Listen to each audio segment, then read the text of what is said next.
Meus irmãos, minhas irmãs, muita alegria estar aqui hoje novamente, né, podendo contribuir um pouquinho com reflexões aqui sobre a meditação dentro do contexto espírita. Acho que a maioria de vocês já me conhece, né, Fábio também me apresentou, mas para aqueles que estão assistindo a gente pelo canal, meu nome é Luciene Alves, sou trabalhadora também desta casa, contribuo, né, com a evangelização das crianças, na faixa etária aí de 9 a 12 anos. E hoje trago um tema que a gente não vê muito, né, ainda. Oi? Tá, então, sobre a meditação, né, e espiritismo, caminhos para o equilíbrio e elevação espiritual. Primeiramente, né, gostaria de agradecer a presença de vocês, né, dos encarnados que estão aqui e também dos desencarnados, né. Gente, por que eu escolhi falar desse tema? Eu me interessei muito pela meditação na época da pandemia, quando tivemos a necessidade de ficar em casa. Então, eu comecei a assistir algumas lives de Haroldo, na realidade, assistia todas, que era todos os dias. Ele tem um canal profissional de meditação, e é um canal de meditação e autoconhecimento. E aí comecei a assistir, comecei a me interessar e fui percebendo quanto a meditação e o espiritismo estão entrelaçados, né? E aí fui gostando do assunto e fui pensando, nossa, um dia eu vou falar de meditação espírita. Demorou, né? Ana já estava querendo que eu falasse essa palestra há muito tempo, e eu postergando, mas chega um momento, né? E eu percebi que realmente os dois têm tudo a ver, porque tanto a meditação quanto o espiritismo, a gente tem o mesmo objetivo, né? Que é promover a paz interior, o autoconhecimento, o desenvolvimento espiritual, alcançar um estado de equilíbrio, serenidade e de proximidade com o plano espiritual. Mas antes de adentrar no assunto de meditação, eu queria falar um pouquinho para vocês sobre o pensamento, o poder do pensamento. Acho que vocês já sabem, já ouviram muitas palestras onde a gente fala do pensamento. E uma vez eu estava assistindo no YouTube uma palestra lá do Viana de Carvalho, e Eva estava falando sobre o poder do pensamento, muito bacana a palestra, e ela disse assim: tomamos as rédeas do nosso progresso espiritual quando nos propomos a educar os nossos pensamentos. Eu anotei na hora, achei muito bacana essa frase, e a gente entende o quê? Que as rédeas, né, do nosso progresso espiritual, ou seja, o leme do nosso barco, quando a gente se propõe a educar os nossos pensamentos. E a pergunta, como é que a gente educa os nossos pensamentos, né? Todos vocês aqui, eu, todo mundo, a gente não para de pensar. O tempo inteiro, o nosso pensamento vai da letra A à letra Z, de temas que a gente não sabe nem como é que chegou na mente. Mas a cabeça é funcionando o tempo todo, pensando, pensamentos, às vezes até que você diz assim, nossa, que nada a ver esse pensamento, mas chegou, né? Então, tem um livro de Emmanuel, psicografado por Francisco Santos Xavier, que é o Pensamento e Vida. É um livro fantástico, gente. Ele é um livro fininho, muito bacana, e que Emmanuel vem falar dessa força que é o pensamento. Ele traz assim reflexões muito profundas do pensamento na influência, do pensamento da gente na influência, né? Então, os pensamentos ele podem criar situações de harmonia quanto de sofrimento, dependendo da nossa mentalidade. Aí eu trouxe só alguns tópicos para a gente dar uma passada rápida, onde ele diz: pensamento é uma força criadora que molda a matéria. O pensamento, vou ler aqui que é melhor, é um emissor de energia. A mente da gente é o espelho da vida. O pensamento, ele gera força que tudo move, criando e transformando. O pensamento age poderosamente, moldando a vida. O pensamento está ligado às emoções, e o ser humano tem a capacidade de gerenciar os pensamentos e emoções em benefício do progresso. Então, é um livrinho, como eu falei, fininho, mas muito importante. Esse livro, na realidade, é uma cartilha onde é passado esses ensinamentos para os espíritos que vão encarnar na Terra, relembrando a eles a força que tem o pensamento, a importância de a gente cultivar bons pensamentos, né?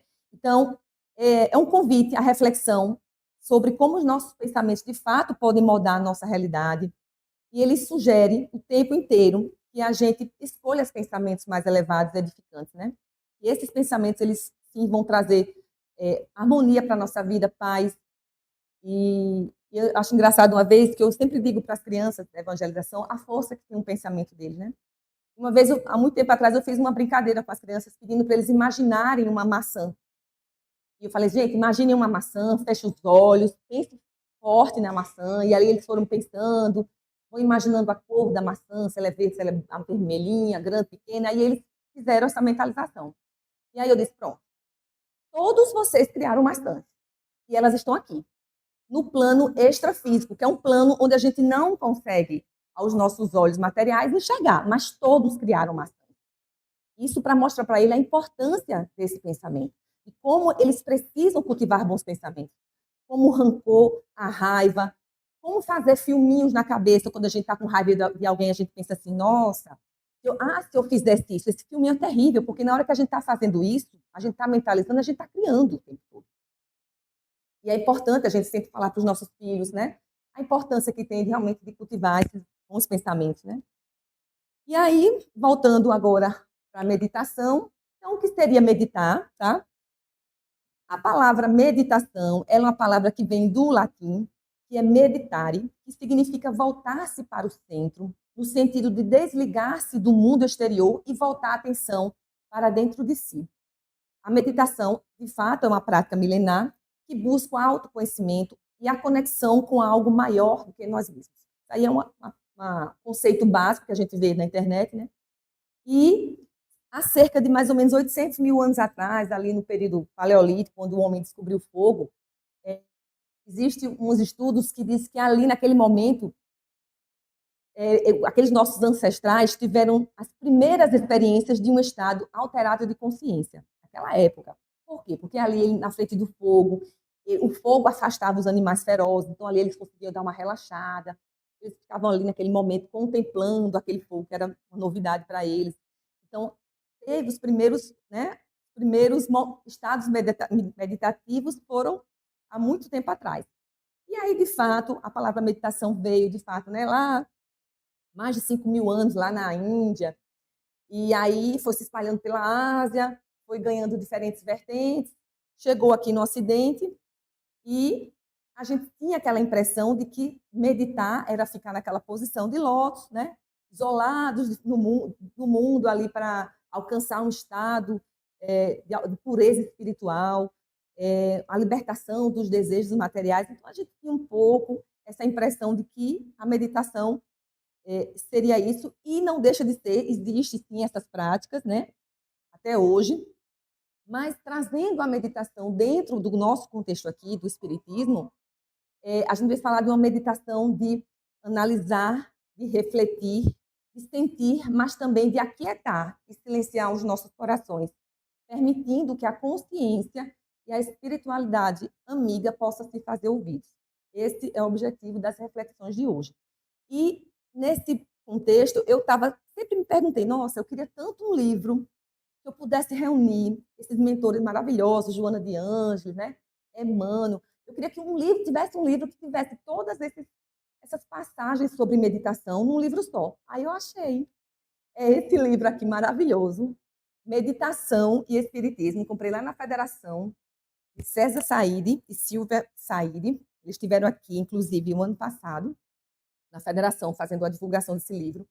E esse livro, gente, ele traz vários textos de Joana, Emmanuel, Leon Denis, Carlos Pastorino, então, de Kardec, onde ele juntou todos os trechos de meditação que esses benfeitores falam, ele juntou num livro só. E aí ele é legal porque ele tem umas paginazinhas vermelhas aqui, no final de cada capítulo, onde ele ensina a meditar. Então, tem várias meditações que a gente pode fazer no final de cada capítulo, e cada capítulo é um autor. Capítulo de Emmanuel, aí traz várias passagens sobre meditação, capítulo de Joana de Ângeles, enfim, é muito bacana esse livro. Então, aí eu trouxe algumas coisas do livro, inclusive da Bíblia também, né, que eu vou passar agora, falando sobre o que é esse espaço, né, que a gente precisa acessar. E eu gosto muito desse versículo de Lucas, no capítulo 17, no versículo 20 e 21, quando Jesus é interrogado pelos fariseus. Os fariseus tinham muita curiosidade de saber onde é que seria esse reino que Jesus falava tanto, né? E Jesus, às vezes, respondeu para os fariseus: o reino de Deus não vem com aparência exterior. Nem dirão, ele aqui ou ele ali, porque o reino de Deus está dentro de vós. E essa frase é muito linda. Se a gente realmente vê a profundidade dessa frase, que o reino de Deus está dentro de cada um da gente, é maravilhosa, porque a gente vê que, de fato, há uma centelha divina que só depende da gente aqui para a gente poder evoluir, né? A gente poder crescer espiritualmente. Então, Joana de Ângeles, que é uma das benfeitoras que mais fala de meditação nas suas obras, ela diz que todos nós, todos, sem exceção, possuímos um espaço divino, um recanto interior que precisa ser acessado, que precisa ser visitado com frequência, né? Esse lugar é subjetivo, esse lugar é um lugar sagrado, é um lugar delicado e que precisa ser permanentemente cultivado. Que lugar seria esse? E é esse lugar que a gente vai falar dele hoje, e é esse lugar que a gente vai aprender a acessar ele hoje, que é o nosso íntimo, né? E tem uma versículo da Bíblia que Jesus diz assim: tu, porém, quando orares, entra no teu quarto, fechando a tua porta, ora a teu pai em segredo. E quando Jesus fala isso, ele não está falando do quarto físico, não. Ele está falando, entra em ti mesmo, entra na tua própria consciência antes de orar, né? Então, a gente precisa aprender a entrar nesse quarto íntimo da gente, né? Para isso, a gente precisa, primeiramente, desacelerar um pouco, reservar um tempinho para a gente poder entrar nesse lugar divino, né? Silenciar não só a boca, mas também um pouco o coração, respirar com mais consciência e, principalmente, viver o presente, tá? Como disse Jesus, a cada dia basta o seu mal, né? Um convite para a gente viver o presente, fazendo o nosso melhor aqui e agora. E aí eu trouxe dentro do livro dos Espíritos uma mensagem de Kardec, uma pergunta, né, na realidade, ele pergunta para a espiritualidade: tem perante Deus algum mérito os que se consagram à vida contemplativa, uma vez que nenhum mal fazem e só em Deus pensam? É interessante a pergunta, né? Tem algum mérito aquelas pessoas que ficam lá só contemplando, sem contato com ninguém, só vendo paisagens lindas, maravilhosas? E aí a espiritualidade a espiritualidade responde: não, porquanto se é certo que não fazem o mal, também o é que não fazem o bem, e são inúteis. Demais, não fazem o bem já é o mal. Deus quer que o homem pense nele, mas não quer que só nele pense, pois que lhe impôs deveres a cumprir na terra. Aí eu grifei aqui: quem passa todo o tempo na meditação e na contemplação, nada faz de meritória aos olhos de Deus, porque vive uma vida toda pessoal e inútil à humanidade. E Deus lhe pedirá contas do bem que não houver feito. Então a gente entende aqui que a própria espiritualidade deixa claro que não é para a gente estar longe das pessoas, não é para a gente se esconder em florestas, em grutas, em locais maravilhosos para meditar afastado das pessoas. A gente precisa aprender a acessar esse lugarzinho. É aonde? É dentro do nosso lar, é dentro do nosso contexto familiar, é dentro do nosso trabalho, enfim. Então, não é se isolando do mundo, né? E aí me lembra uma passagem do livro Boa Nova, que eu gosto, sou apaixonada por esse livro, que Jesus está conversando com os discípulos. E como todo discípulo somos nós, né? Espíritos imperfeitos, ainda cheios de imperfeições, ele fazia: ô Jesus, é difícil, viu, a vida, porque é complicado, as pessoas são muito complicadas. Não é melhor a gente fugir do mundo, ficar isolado dessas pessoas, porque a gente vai conseguir viver numa instante contemplação do reino, a gente vai ficar tranquilo, vai ter paz nesses locais. Aí Jesus responde com outra pergunta que eu achei fantástica: que diríamos do filho que se conservasse em perpétuo repouso junto ao seu pai que trabalha sem cessar no labor da grande família? Então não é. Ah, é bom demais, né? Se isolar, ficar lá em paz. Então a gente vê que a gente precisa estar no nosso ambiente, a gente precisa aprender a acessar esse lugarzinho no nosso contexto familiar, né? E aí me lembra também Pedro. Pedro tinha problemas com a sogra. Pedro chegou para falar da sogra para Jesus, ele não precisava nem falar, né? Jesus já sabia. Mas ele tinha uns conflitozinhos com ela. E aí Jesus falou assim para Pedro, que serve para todos nós. As pessoas com as quais nascemos e vivemos na terra são os primeiros e mais importantes instrumentos que recebemos do Pai para a edificação do reino dos céus em nós mesmos. Ou seja, é na escola da vida que devemos aprender a acessar esse espaço divino, né? Para que a gente comece a buscar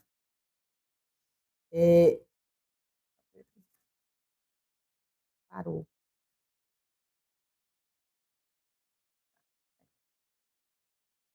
Travou aqui. Então, nessa escola da vida que a gente tem que aprender, né, a acessar esse espaço divino para que a gente comece a buscar o nosso equilíbrio, o nosso autoconhecimento, né? E aí, gente, essas pausas são importantes, essas paradinhas são necessárias. Né? Deixa eu ver se ele vai agora. Agora foi. Então, meditar nos passa do modo atuante para o modo existente. Então, é sair do piloto automático. Todos nós acordamos de manhã, às vezes, numa correria tão grande. Todo mundo aqui, eu acredito, todo mundo aqui é muito ocupado. A gente passa o dia todinho trabalhando, a gente chega de noite, a gente não sabe nem como é que chegou. Tanta coisa que a gente fez. É celular, é computador, é dirigindo, é não sei aonde, é no trabalho. É uma vida frenética, certo? Mas a gente precisa aprender a dar umas pausas, né? Então, o silêncio, o recolhimento, a prece, nossa, são práticas assim essenciais para o nosso autoconhecimento, né? Como diz Santo Agostinho na pergunta 919, é preciso parar um pouquinho, porque Santo Agostinho também parou. Ele parava todos os dias à noite antes de dormir para fazer uma recapitulação do que ele fez durante o dia. E ali ele se perguntava se o que ele fez foi bom, se teve alguma coisa que ele fez que se fosse com ele ficaria chateado. Então ali ele foi fazendo uma reflexão, mas ele parava todas as noites. Então é importante essas pausas, é importante a gente parar um pouquinho antes de um trabalho assistencial, a gente tem um momento ali de reflexão, antes de uma palestra, antes de uma reunião no trabalho, antes de um trabalho, de uma reunião mediúnica. É importante a gente ter essas pausas, tá? Então, a meditação ela é uma ferramenta capaz, né, de nos fazer entrar facilmente em contato com esse espaço divino. E aí, me lembra também uma história, isso é para a gente que é muito ocupado. Quem já leu o livro aqui, Voltei? Já, pronto. Esse livro, Voltei, é um livro que conta a história de Frederico Figner, que era um trabalhador espírita. Ele foi vice-presidente da Federação Brasileira, ele foi tesoureiro, ele foi membro do conselho, ele viveu intensamente ao espiritismo. E ele prometeu aos amigos que quando ele desencarnasse, ele voltaria para a Terra para psicografar alguma coisa para contar como foi a passagem dele, né? E aí ele disse para os amigos que percebeu que quando ele desencarnou, que ele chegou no mundo espiritual, que ele foi acolhido, ele percebeu que a luzinha dele era tão opaca. Aí ele, né, como todos nós, um pouquinho vaidoso, nossa, estranho, né? Tanta gente com luz brilhante aqui, a minha tão mais ou menos. E aí o benfeitor dele, já percebendo, né, aquelas perguntas internas que ele não teve coragem de perguntar alto, aí ele falou assim, que ele realmente, ele viveu assim intensamente o amor ao próximo, mas ele não aprendeu a controlar o ambiente da sua própria mente. Ele não aprendeu a equilibrar o fluxo dos seus pensamentos, porque ele era muito agitado. Ele era um homem assim, tinha pensamentos contínuos. Ele era um homem muito operoso, mas de fato ele não aprendeu a fazer esse silêncio interior. E aí só no decorrer do livro ele vai aprendendo a ter esse autodomínio. Eu achei legal trazer isso para vocês, para a gente ver a importância de educar os nossos pensamentos. Por isso as pausas são importantes, né? E aí Joana traz uma mensagem tão nossa, tão presente no nosso dia a dia. Ela diz que um dia tem 24 horas, né? E é pouco para a gente ainda, porque a gente queria que tivesse mais um pouquinho, de tanta coisa que a gente tem para fazer, né? Um dia extenso, com 24 horas, reserva alguns momentos à reflexão. Quem caminha sem meditar perde o contato consigo mesmo. Encurralado nos ponteiros do relógio, ou disparado à frente deles, ou vagarosamente após eles, perturba-se, esquecendo o rumo. É indispensável ao êxito fazer periódica revisão de metas e ações. Usando a reflexão, repassarás os equívocos e terás tempo de repará-los. Reprogramarás os deveres e te renovarás com mais facilidade. Fala menos, isso é para todos nós. Fala menos, dorme um pouco menos, medita mais. Minutos que desperdiças, se usares para meditação, se transformarão em pontos luminosos do dia. E, de fato, a gente perde muito tempo, né? Um dia desse eu estava olhando o Instagram e eu tenho um temporizador. Vocês já viram que tem? Aí, sei lá, um tempo atrás, tinha assim, sei lá, 50 minutos por dia eu olhava no Instagram. Aí eu diminui para 15. Tudo bem que eu não trabalho com rede social, né? Quem trabalha é diferente. Né? Diminui para 15, mas 15 é muito rápido, né? Você está daqui a pouco 15, eu disse, nossa, só mais um pouquinho. Então, assim, a gente vê o quanto a gente realmente perde, às vezes horas fazendo assim. E ela fala aqui de minutos, um pouquinho que a gente separa um tempo para tentar se conectar. Então, de fato, a gente perde muito tempo, né? Leon Denis, que é outro também, que fala também da meditação, só que Leon Denis ele fala de uma meditação mais contemplativa, aquela que você fica lá olhando e você ali agradece a Deus, né, por aquela maravilha. E ele é muito bacana também. Ele afirma que essa prática, ela se trata de um caminho para a gente ouvir o Criador e a gente se relacionar mais intimamente com Ele. É uma prática, né, como o Leonidi fala, que nos ilumina, nos conduzindo a um estado de maior harmonia. E Emmanuel traz essa frasezinha aqui, que é fantástica. Emmanuel diz para a gente assim, que nossa mente, todos nós, tá, gente?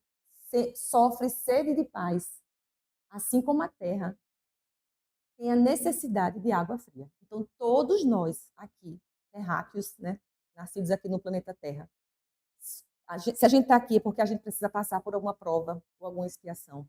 Então, a gente não está aqui de férias, a gente não está aqui a passeio. Então, todos nós temos a necessidade de paz. A gente tem sede de paz. E essa mensagem dele, ele traz no livro Caminho, Verdade e Vida, num capítulo chamado Meditação. E é fantástica. Ele diz assim, no início do capítulo, ele fala assim, vocês não estão cansados, não? De fazer e desfazer coisas. Vocês não estão cansados da vida que vocês têm? De situações que vocês passam? De incompreensões dos parentes? De tudo, de várias coisas, né? Coisas da gente mesmo, né? De mais inclinações da gente mesmo. Vocês não estão cansados disso, não? Aí ele fala assim, gente, todos nós daqui da Terra, tem o coração atormentado. Todos nós. Ele fala, é natural. Aí ele diz, nossa mente tem sede, sofre sede de paz, assim como a terra seca tem necessidade de água fria. E aí ele faz um convite, nesse mesmo capítulo, que é lindo. Aí ele fala assim, vem a um lugar à parte. Vem a um lugar à parte. Olha só, no país de ti mesmo. Não é para a gente viajar para se parecer. É no país de ti mesmo, a fim de repousar um pouco. Esquece os problemas sociais, as fronteiras, né? Os controles domésticos, as incompreensões dos parentes, esquece os assuntos difíceis, os problemas que estão deixando você inquieta, as ideias inferiores que vêm à tua mente. Esquece tudo. Concentra-se por alguns minutos em companhia de quem? Do Cristo. Alguns minutos, ele fala. Em companhia do Cristo, no barco dos teus pensamentos. Um barquinho dos pensamentos e sobre o mar das preocupações cotidianas. Ou seja, o mar está aqui, a gente fica num barco sobre as preocupações. E, deixa eu ver aqui. E aí, o que é que o Cristo vai fazer? Ele vai te lavará a mente contaminada de aflições, balsamizará tuas úlceras, dar-te salutares sugestões. Basta que te cales, a sua voz falará sublime no silêncio. Oferece-lhe um coração valoroso na fé e na realização, e seus braços divinos farão o resto. Esse é o momento que a gente se conecta com Cristo. Ele disse: regressarás para os teus círculos domésticos, revigorado, forte e feliz. É como se ele fosse um carregador turbo, aqueles de a gente compra que é bem caro, que carrega seu celular em pouquíssimos minutos, a gente está super carregado, 100%. Pronto. A gente só precisa parar um pouquinho, se carregar, né? Se carregar não, ele carregar a gente, no sentido de dar ânimo, dar força para que a gente volte aos ciclos da vida da gente.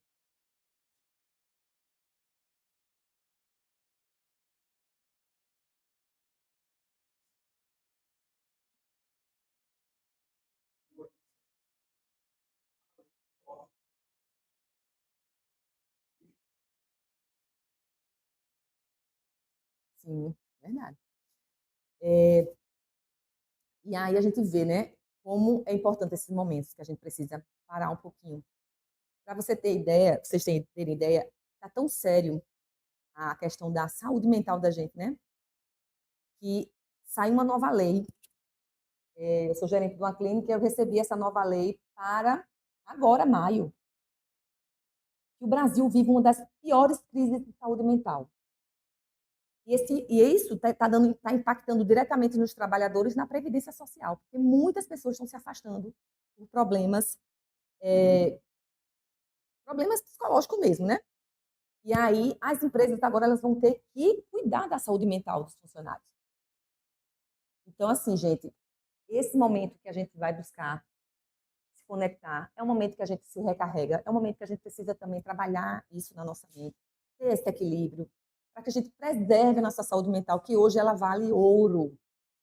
Não tem dinheiro no mundo que pague uma pessoa equilibrada emocionalmente. Não, não há. Não há. Ela é um diamante raro. Então, a gente precisa disso. Para isso, a gente precisa, mais uma vez, separar uns momentinhos do nosso dia a dia, acalmar o nosso coração e acessar esse espaço de mim. Vocês estão curiosos para saber como vai fazer, né? Vou explicar, viu, gente? Vamos lá. Aqui trago um versículo da Bíblia, está em Mateus, capítulo 6, 31, quando Jesus, ali na multiplicação dos pães, muita gente, Jesus fala assim para os discípulos: venham comigo para um lugar deserto e descansem um pouco.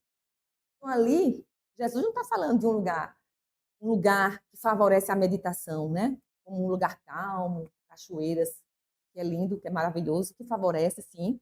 Mas ali ele falava de um lugar silencioso, situado dentro de nós, né? Então, esse versículo também está no livro Pão Nosso, de Emmanuel. Ele fala que os homens iniciaram uma busca incessante por esse lugar deserto, né?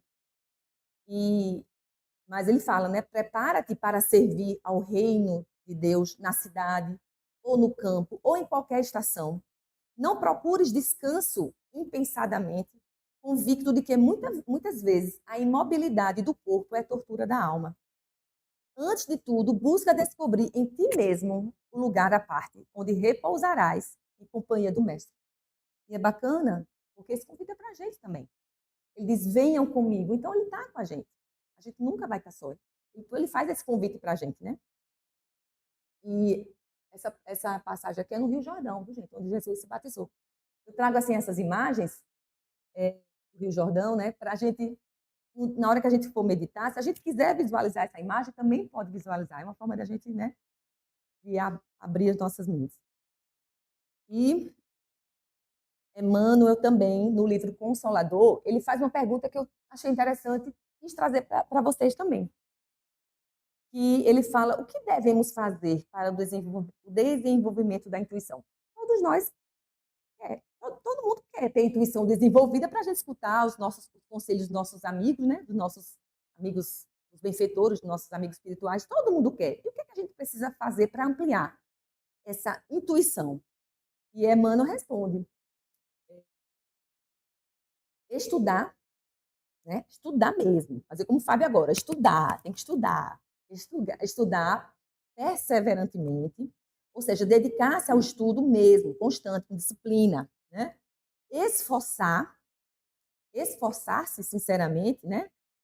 No sentido de fazer um esforço mesmo. E a gente sabe que é a nossa dificuldade, né, de se esforçar. Como diz aquela pergunta lá, né, o que é que poderia o homem fazer para evoluir mais rápido? Ele disse, olha, pouca coisa, né? São pouquíssimas coisas. Agora, o que falta é o quê?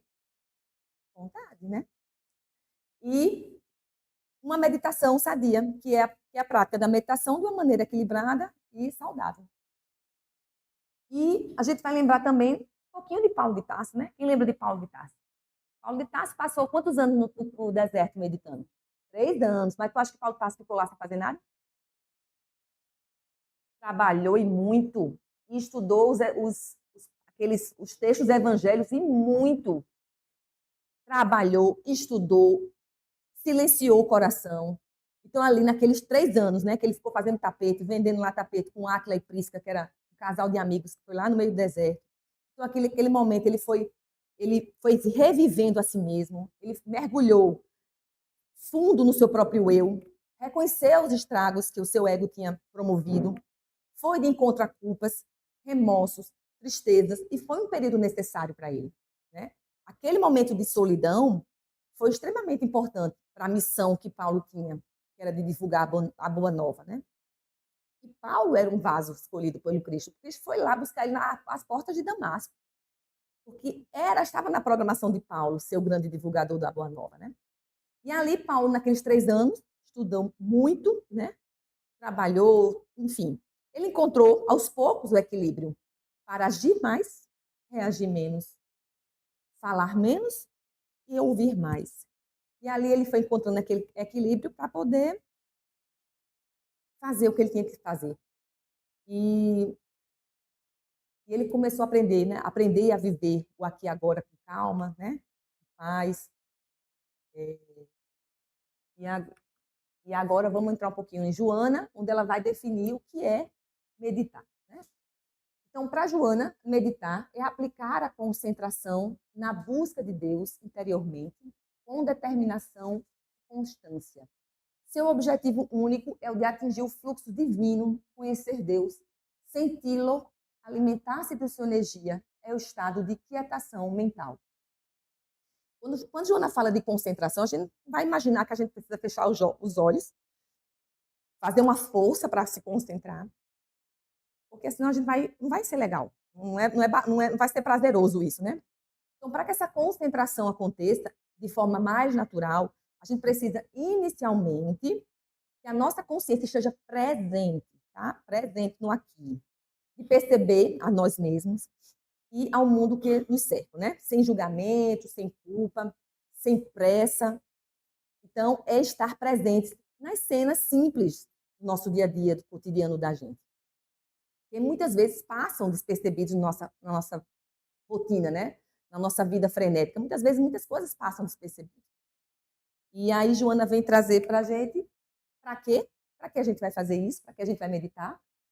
Para um bom desempenho existencial, um adequado processo de evolução, torna-se indispensável uma análise profunda de si, a fim de enfrentar a vida com seus desafios e encontrar as convenientes soluções. Onde meditar? Meditar no próprio lar, orar, fazer preces, né? Buscando sintonia com as nascentes do pensamento superior. Então, inicialmente, a meditação ela deve ser breve, para que seja bem gratificante. Ao tempo que a gente vai fazendo isso, se a gente achar que esse tempo é insuficiente, a gente vai aumentando aos poucos, né? Aumentando a dilatação desse tempo. Eu assisti alguns vídeos de Marlon Requidal, que ele tem um canal onde ele faz estudos dos livros de Joana de Ângeles. E aí ele fez uns vídeos ensinando a acessar esse espacinho que todo mundo quer saber como é que faz. E eu assisti esses vídeos e trouxe para vocês os passos para a gente começar a ter essa prática, né, da meditação, no sentido não de meditar, mas no sentido de serenar, refletir, sentir. E eu achei muito bacana. Então, ele traz em 3 passos, tá? Primeiro passo, atenção, vamos lá para a prática. Atenção direcionada para alguma atividade no nosso dia a dia. O que eu vou falar parece ser bobo, mas não é. Então, a gente vai tirar alguma coisa do nosso dia. Vocês escolham qualquer coisa. Eu gosto do café, de tomar o café estado de presença. Mas tem gente que gosta de tomar banho, tomar um banho, o banho do dia, né? Você toma lá, chega do trabalho, toma aquele banho no estado de presença. O que seria estado de presença? Vamos lá. Vou dar um exemplo, o cafezinho. Toda vez que eu boto um café preto, eu já me lembro do estado de presença. Aí, neste momento, eu tiro o celular e pego na xícara do café, boto o café e vou sentindo a temperatura da xícara. A xícara estava fria, agora ela está quente. Então, ali eu vou contemplando aquele momento, vou curtindo aquele momento, sinto o cheiro. E quando a gente começa a sentir o cheiro, a gente começa já a agradecer a Deus porque está sentindo o cheiro. Porque quem teve Covid aqui, que perdeu o olfato, é horrível, né? Aí você sente o cheiro, ai meu Deus, obrigada. Ai, delícia de café. Sente o cheiro, aí vai, toma um gole, aí experimenta, tá forte, ou não tá tão forte, tá muito quente, ou tá pouco quente. E ali, qual é o objetivo de tudo isso? É a gente se conectar com o presente. E nesse momento que a gente está contemplando aquele momento, a gente não está, provavelmente a gente não está pensando muita besteira. E quando vem um pensamento, a gente deixa ele ir. Vai vir um pensamento. A gente vai se conecta de novo e olha o café, sente o cheiro, prova. Ah, você estiver comendo um bolinho de milho, bolinho de milho, aí toma, bota um pedaço do bolo na boca. Qual é a textura do bolo de milho, aqueles grãozinhos? Você começa a sentir, perceber coisas que no nosso dia a dia a gente nem percebe. A gente engole um bolo de milho, a gente toma um gole de café, a gente nem não curte esse momento, né? Então, por exemplo, meu filho, Miguel, eu gosto de vez em quando, dar um banho nele. Né, ele toma banho só, mas de vez em quando eu gosto de fazer uma meditação com ele. Então, eu digo, Miguel, fecha os olhinhos, sente a água batendo na sua cabeça. Qual é a sensação que você tem? Aí ele fala, mãe, eu estou sentindo, a água está fria, está quente. Eu digo, e agora? Olha a água batendo na sua mão, olha que delícia, não sei o quê. Então, ele fica curtindo aquele momento. E eu tenho certeza que naquele momento ele não está pensando em nada, ele está só curtindo aquele momento, ele está contemplando aquele momento, né? Então, a gente pode fazer isso em qualquer atividade. É uma pausa, né? É uma pausa. Estou no trabalho. Eita, vou beber água. Eita, a hora de beber água é a hora de beber consciente. Você para um pouquinho, uma respiração profunda, enche lá o copinho, já pega o copinho, já senta a textura do copo, engole a água e senta ela descer, friazinha lá, e você fica, gratidão, Senhor, obrigado. E volta a trabalhar. Então, para que a gente comece a ter esses momentos de alguma atividade no nosso dia a dia, tá? Segundo passo é a gente já ter uma atenção unidirecionada. Aí é aquele momento que a gente para um pouquinho. Pode parar sentada na frente do jardim de casa, qualquer lugar. Eu só não sugiro deitado, porque é certeza dormir. Então a gente para num localzinho agradável, que a gente queira, normal, fecha os olhos, se quiser fechar, e a gente visualiza algo. Tem gente que visualiza uma vela, tem gente que gosta de visualizar lá o Rio Jordão, tem gente que gosta de visualizar um mar calmo. E ali a gente começa a visualizar aquele local e a gente faz uma respiração, porque os pensamentos vão vir todo. Vai vir um monte de pensamento na hora. E aí você faz aquela respiração, né? Puxa a respiração, conta até 3 vezes. E quando a gente conta, a gente deixa de pensar. A gente conta, solta, né? E visualiza aquele local. Tem gente que gosta muito de falar frase. A frase também é uma âncora, que você pode puxar a respiração, dizer: o Senhor é meu pastor, e nada me faltará. Senhor, meu pastor, e nada me faltará.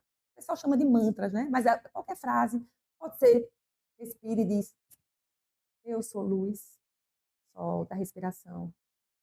Eu sou luz. E ali, o que, é que vai acontecer? Ração do cachorro. Esqueci a ração do cachorro. Vai acontecer. E a gente, Marlon chama de barquinhos. Então, os barquinhos vão vir direto. Então, nessa hora que a gente esquece da ração do cachorro, a gente para, não dá ênfase à ração do cachorro, fala de novo a frase, puxa a respiração e deixa o barco embora. E se a gente for lembrar da ração do cachorro, a gente vai subir no barquinho, a gente vai embora com ração com tudo. Então, a gente precisa parar, deixar os pensamentos irem. Então, a gente está lá, né? Eu sou luz, daqui a pouco o vizinho, né?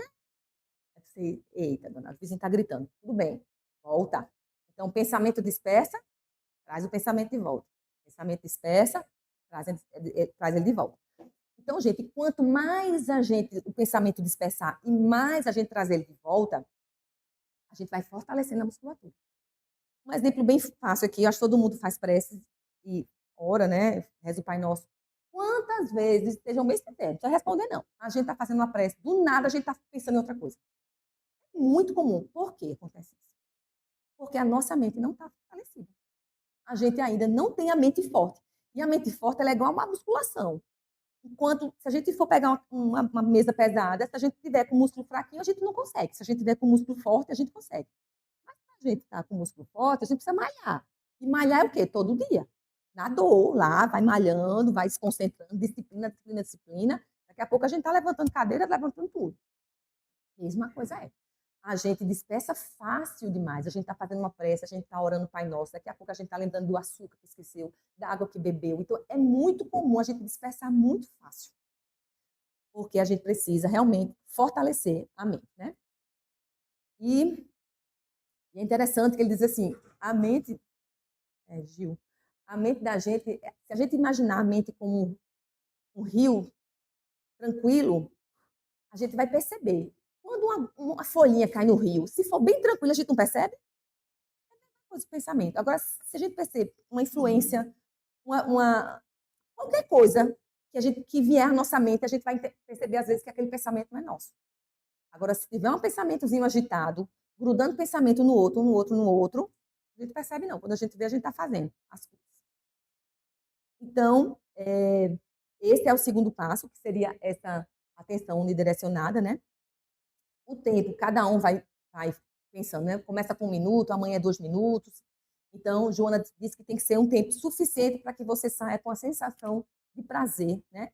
Se for desconfortável, começa de novo com 1 minuto, 2 minutos, e assim vai aumentando gradativamente. Qual é o objetivo disso, gente? Qual é o objetivo do primeiro passo, segundo passo? É a gente chegar no terceiro passo, que é o objetivo tanto da meditação, né? E que está muito entrelaçado ao espiritismo, que é a gente silenciar o ego. Esse é o grande objetivo, né? Então, a meditação analítica, que é o terceiro passo, Joana fala para a gente que é uma meditação que fala da sincera observação de si mesmo. A gente consegue, quem chega nesse patamar de uma meditação analítica, que é demorado, a gente consegue enxergar as coisas com tanta clareza que a solução aparece. E para que a gente consiga fazer esse movimento, o ego precisa sair da centralidade. E todos nós é ego puro, né? Ele precisa sair da centralidade. É um momento que nós estamos tentando tirar o ego de cena, ou pelo menos silenciar ele um pouco para ouvir o self. É como se a gente dissesse assim: cala a boca, ego, porque agora eu tenho que ouvir o que o Senhor tem a me dizer. Então a gente sai de cena, deixa o ego lá e sai de cena e começa a enxergar as coisas por outro ângulo, tá? Então a gente vai ver situações, é muito comum, em que o ego predomina. Todos nós aqui passamos por isso. Então muitas vezes busca de reconhecimento, o ego grita. Necessidade de controle, dificuldades em aceitar as próprias imperfeições, porque tudo é um problema do outro, nada é meu problema, né? Aceitar opiniões do outro, inclui vaidade, orgulho, arrogância, egoísmo, tudo isso é onde predomina o ego. A gente tem um caso bem clássico de ego, né? Acho que todos nós, se estiver passando por uma situação, a gente se pega fazendo isso. Vamos imaginar que nós estamos no trânsito, aí vem um carro atrás da gente e dá um corta-luz. O que é que dá logo na gente? Dá logo uma emoçãozinha, né? Dá logo uma emoçãozinha. O cara tá cortando luz para quê? Se ele não vai... Aí você vai e pensa assim, passa por cima. É meu ego gritando, passa por cima. Aí o ego dele vai e corta a luz. Ego com ego aqui. E aí, 2 filas, bem devagarinho. Aí ele vai para o lado direito para tentar lhe passar. Aí sua fila vai e anda mais. Aí o que você diz? Nem passou.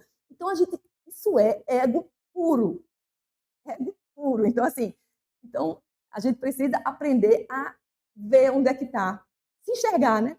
Nessas situações.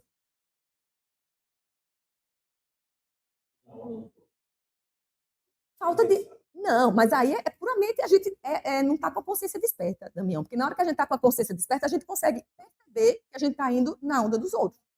Então a gente precisa estar, a consciência desperta, né? E é muito interessante porque Marlon até traz um exemplo assim de 2 crianças brigando, 2 filhos pequenos. Então, quando as crianças brigam, ela não vai dizer, pai, uma bateu na outra, né? Pai, eu realmente eu tenho mais inclinações, né? Eu sou um espírito imperfeito. Então, eu bati no meu irmão porque eu não tive a paciência de esperar. Eu realmente preciso melhorar. Aí o outro irmão diz, pai, eu também. Então, assim, a gente não vê uma conversa madura desse jeito. Por quê? Porque é ego puro, um brigando com o outro. Aí o pai, né, que é o que está ali de fora, conhecendo a personalidade dos dois anjinhos, já tem mais ou menos uma ideia, né, de quem é. Por quê? Porque o pai conhece, né? Então, a gente precisa tirar esse ego de cena. Então, a gente precisa tirar, é como se você saísse de cena e nesse contexto de imparcialidade, né? Ser imparcial. E sem julgamento, sem, sabe, sem culpa.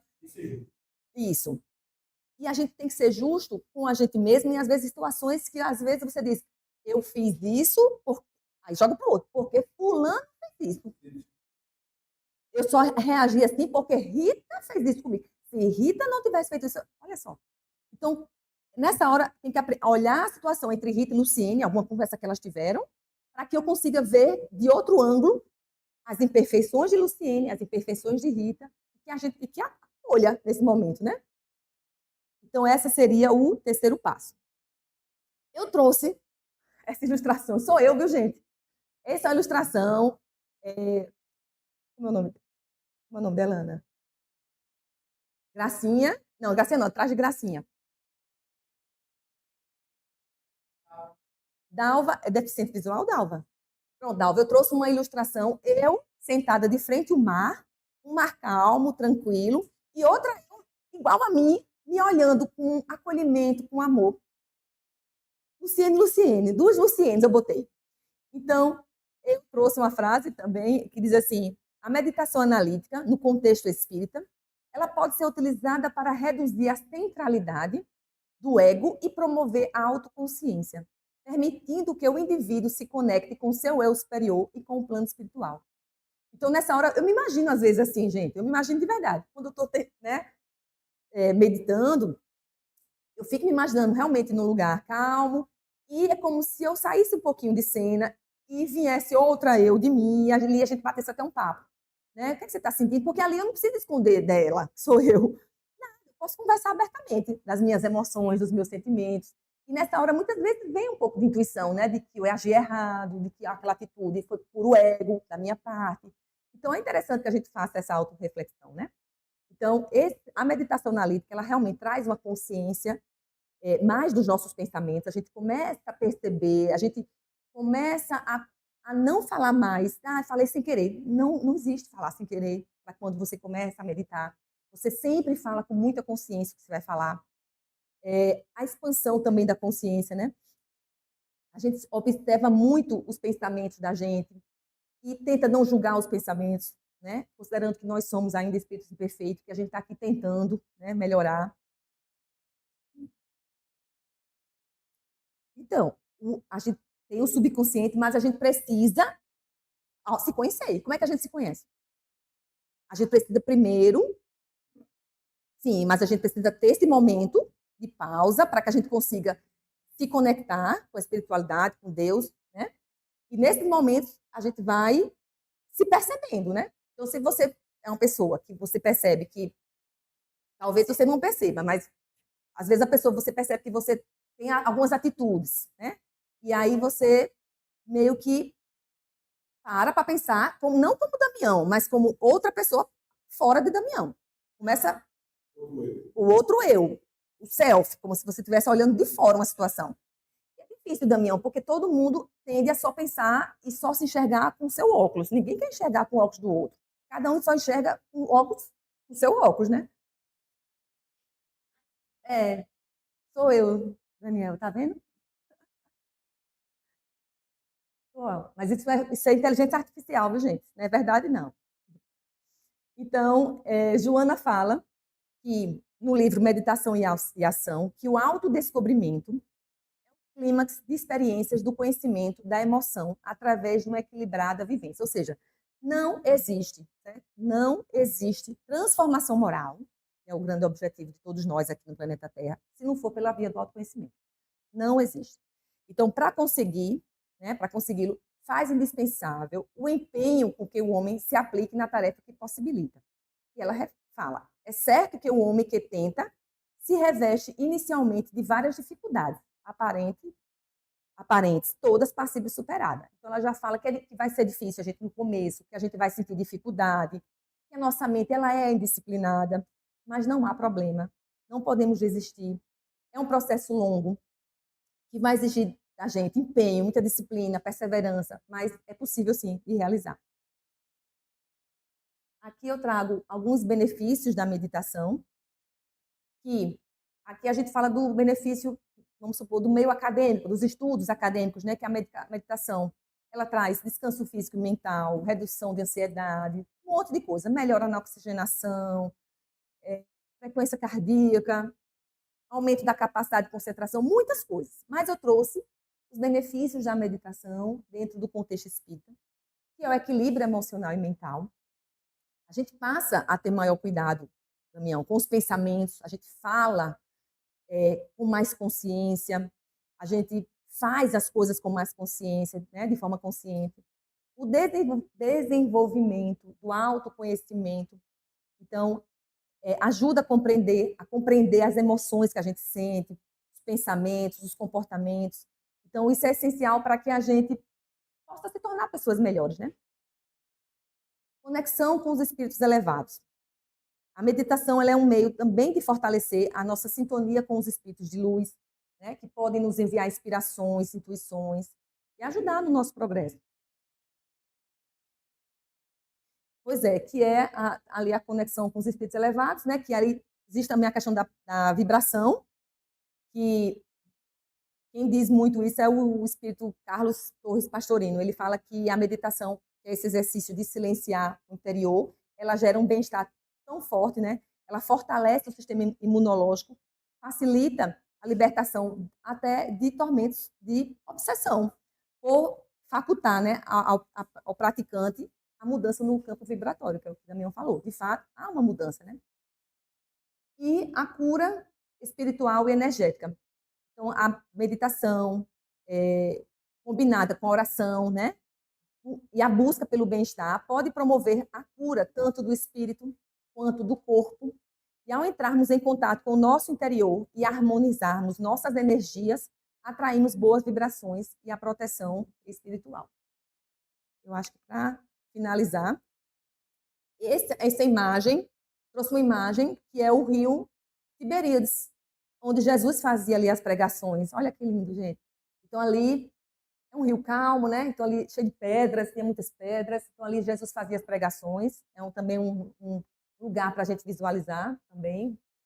E trago para finalizar a Joana de Ângeles, que ela disse que o homem que se autodescobre faz-se indulgente e as suas se tornam ações de benevolência, beneficência e amor.